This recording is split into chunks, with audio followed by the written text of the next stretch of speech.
Hi guys, good morning. Andito kami ngayon sa aming lugar dito sa Eriga City. Ayan, pamangkin ko si Budong. Mag-hi ka, Budong. Hi, mahiyaan yung pamangkin ko. Ayan, lakad-lakad. So, ito guys yung yung kalye na to dati. Ayan, dito ko laging pag-alagala. Ayan. Ayan. Ito yung pinakaunang subdivision dito sa Eriga City guys. So dito ko lumaki. Lotus Lotus Street. So ang dami ng mga bahay dito, mga kapitbahay namin. Ito, bahay ni Kuya Richard. Yan, may owner siya, yan. Yung bahay niya. And ito, pupunta lang kami dito, na-miss ko to. Itong sa may Central, kung saan dito ako nag-elementary. Dito ako nag-elementary guys. Ay, ang dami, mukhang mga matao ngayon. Yan. Ito yung pangatlong kalye mula sa amin. Kami yung unang kalye, Bigonya. Ayan. Dito yung ginaganap pag may pag may palarong Bicol dati, depende kung Eriga City yung mag-host.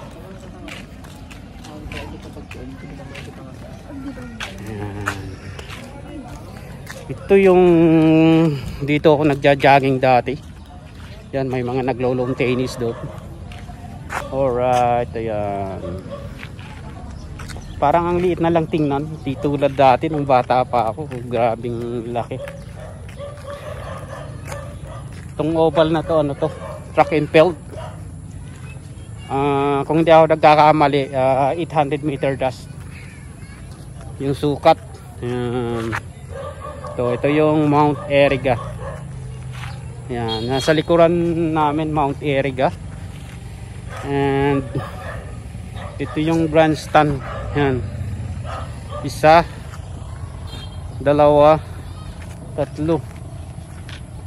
Ayan, nawala na yung isang doon, yung katabi ng grandstand na to, yung isang lumang old grandstand. Dati may pinakaluma dyan, yung kahoy lang. Tinayuan na siya ng ng eskwelahan din. Yan, daming mga naglo-lawn tennis dito. Dami pa rin mga baka, wala pa rin pagbabago. Yan, oh. So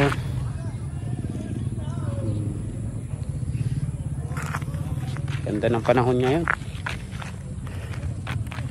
Grabe, naninibago talaga ako dito.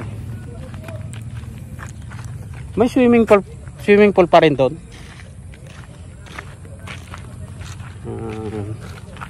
Hindi ko na makilala mga tao dyan guys.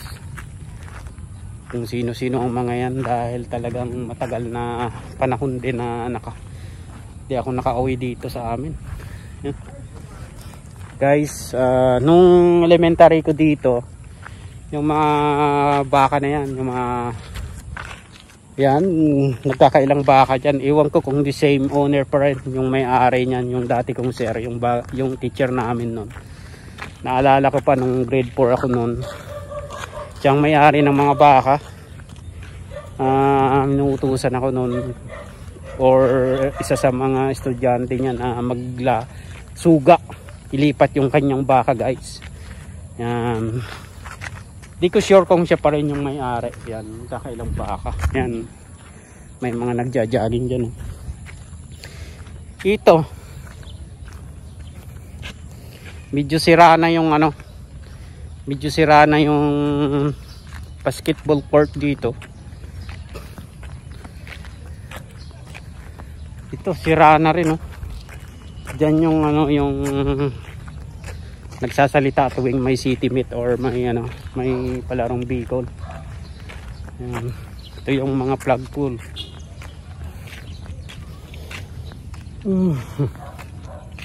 Ayan. Kailangan lang tong ayusin. Ito talagang ang tandaanan nitong grandstand na to, itong dalawa na to,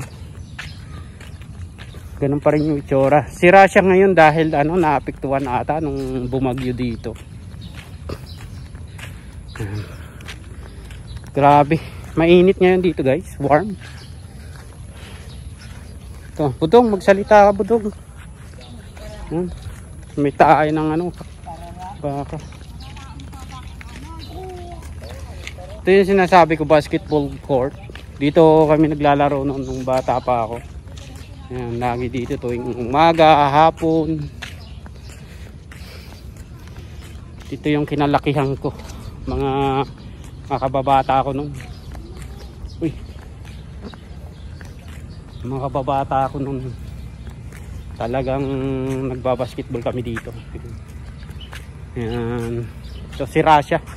Dahil nga sa bagyo daw. Ayan. Ito yung mga sabi ko, may mga baka dito guys. Baka. Yun, may mga baka doon.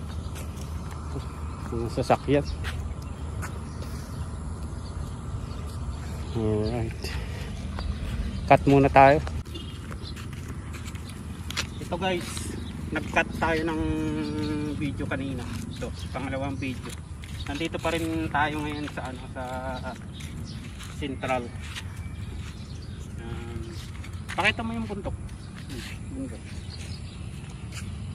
Ito yung Mount Eriga, guys. Active siya, listed as active volcan. And nandun yung isa naman. Isang bundok doon, pakita mo. Mount, ano yan? Mount Isarog. So nakikita nyo to guys, yung bundok na to yan, parang bao lang yan, pero kalahati na lang yan. So yung likod niya talagang parang bao siya na binia at pa-slide siya, elevated gano'n sa likuran niya. So yung bao guys na gano'n, yung pinakadulo doon na last part ng bundok na yan, may-ari niya yung lolo namin. Kaya nakakarating kami doon sa may bundok na yan, sa may farm. Naka sa ati hot 3 point. Pabayaan na to, hindi inayos dahil ng ano, may bumagyo, no? O matagal lang ganito to, Budong? Kung pagbagyo kami sana rin. Pero dati okay naman yan.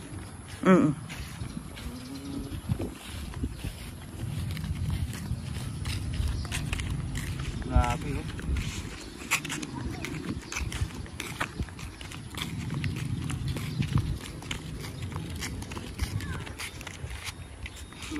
Sulitin natin guys yung ano, yung bakasyon dito sa Pilipinas.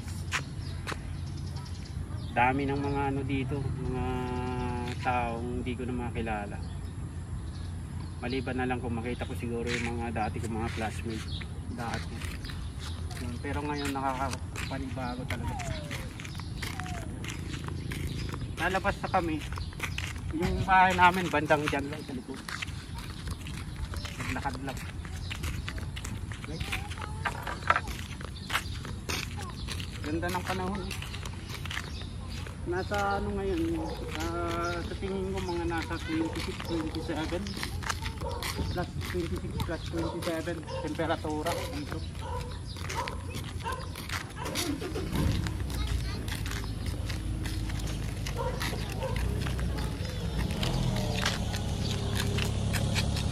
Kapaligo mamaya, wala pa akong ligo.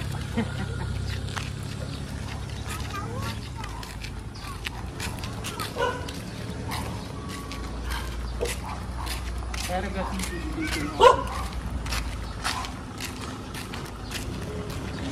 Tara, sabi mo yung sasakyan.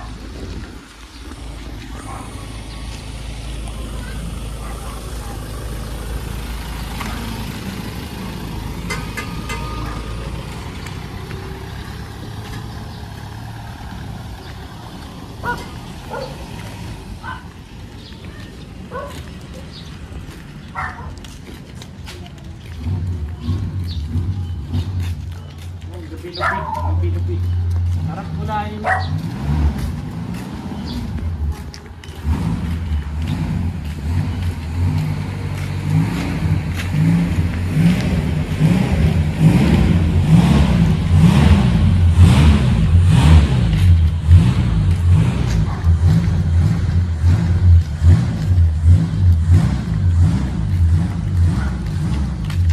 Bali ito yung pang-apat na kalye guys.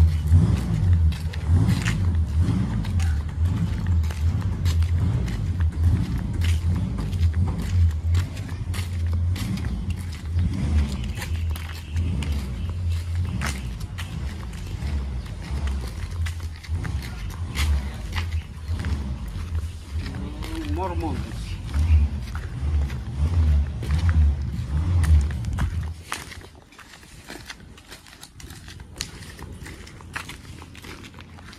Ha, narasop. Ang aso.